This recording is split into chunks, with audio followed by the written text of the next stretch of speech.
Salam hörmətli müəllimlər və əziz abituriyentlər. Bu dərsimizdə biz izoproseslərdən olan izobar prosesi haqqında danışacağıq. İzobar proses zamanı təzyiq sabit qalır. P bərabərdir konstant. Deməli, izobar proses üçün biz deyə bilərik ki, həcm bölünsün temperatur sabit qalır.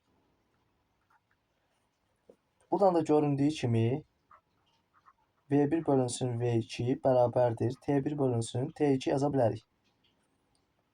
Deməli, bu deməkdir ki, izobar proses zamanı, yəni təzyiq sabitdirsə, həcm və temperatur düz asılı olur. İzobar proses ilk dəfə 1802-ci ildə fransız alimi Gay-Lussac tərəfindən təcrübə olaraq aparılıb yoxlanılmışdır. Və buna görə həmçinin izobar prosesə Gay-Lussac qanunu da deyirlər. İzobar proses zamanı həcm və temperatur arasındakı asılılığı biz göstərək.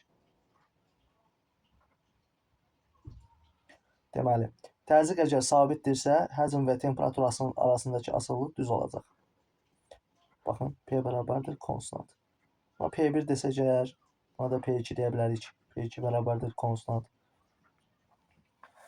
İzobar proses zamanı temperatur və sıxlıq arasında belə bir asılılıq var. Rho T bərabərdir konstant yaza bilərik. Həmçinin belə yaza bilərik.